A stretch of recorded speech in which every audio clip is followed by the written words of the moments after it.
alright. Well guys, welcome back to the homestead. Welcome back. Today we're going to do something a little different. We're going to install some LED rock lighting up under my 2015 F-250 here. I'm also going to show you the elusive auxiliary switch wires in an F-250. That's a 2015. I think on the newer models they got a block up underneath the hood where you can just wire straight in there, but they sure do hide for the auxiliary switches in the F-250.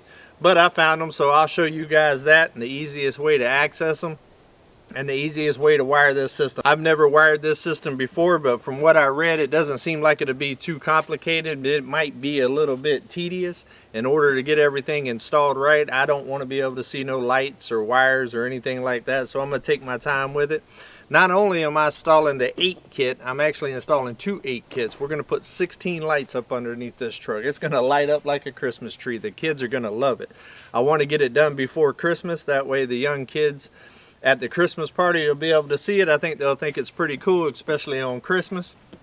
So doesn't really have much to do with homesteading today, but there is one take that you can take on it. When it comes to homesteading, you got to be willing to try to do stuff yourself. One of the advantages of doing it yourself is you get to do it exactly like you want it done, and you know it's done right when you're done. Today we're going to be using 2 different drills. I believe we're going to end up using about a 1/2-inch drill bit to run the wires through from the back of the lights into the fender wells.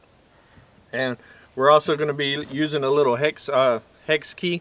We'll also be using some zip ties to keep the wiring tight to the frame and hitting. We'll also be using some shrink wrap and some other wiring in connections and stuff to make a real good water seal, because some of the wiring is going to be up underneath the truck. And with a big truck like this, you're always dealing with water and snow and ice. No snow here in Florida though, come on. And really no ice.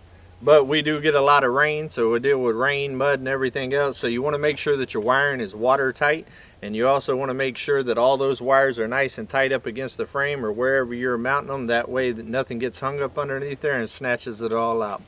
So let's go ahead and get this thing started, and I'll bring you guys along and cut in from time to time and explain what I'm doing. All right, let's get it going. Come on, excited about this one.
Well, that didn't turn out too bad. It took about 6 hours to get both kits installed, about 3 hours per kit. It's about what I figured. I figured it would take anywhere from 2 to 3 hours to install each one to make sure that you get it done properly and hide the wires.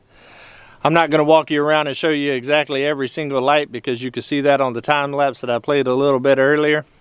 But I do want to go ahead and show you the infamous wire for the auxiliary switches for the 2015 F-250 that Ford likes to hide behind the dash. So let's go ahead and take a look at that. Alright guys, right here's your steering wheel. Sorry about the lighting. The sun's not working with me today. But basically, Your wires are going to be right behind this panel right here. This just got a couple of clips on it. Just pull it out. Very easy to come off.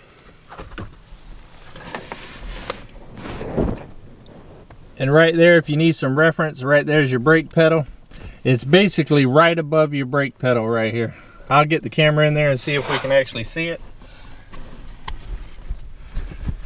But right here's your brake pedal and your brake pedal little thing.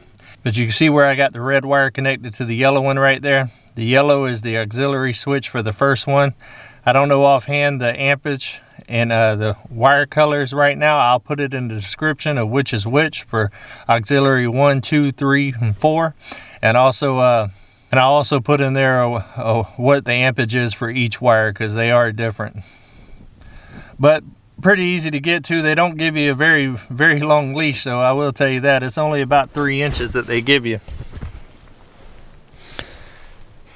They do factory seal it. So the best thing I have found to do is take a lighter and light up that little factory seal that they got right there, and then take your wire strippers and it'll come right off. Because you don't have a lot of room there to make a mistake. They only give you about 3 inches, like I said, as far as exposed wire to be able to wire to. So you got to be careful not to cut it too short, or else you will run out of wire.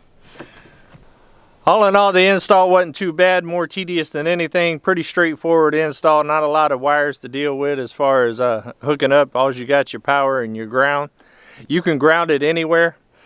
I grounded it up underneath to the frame of the truck with an existing bolt.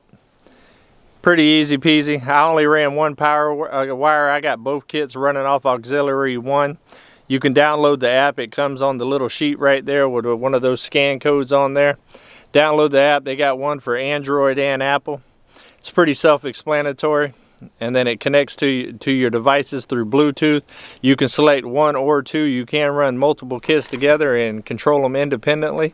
I ended up running one of the kits in the fender wells and 2 lights in the front and 2 lights in the back on the frame. The rest of the lights, I put 2 in the bed, 1 in the grill, and then I put the rest of the lights up underneath on the frame rail. But let's go ahead and take this thing lit up, boy. She lights up like a Christmas tree. Turned out real good. I think you guys are gonna like it. Check this out.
Well, what y'all think about that, guys? That thing sure is lit up like a Christmas tree, and it perfect time of the year for it. The kids sure are going to enjoy that at the Christmas party.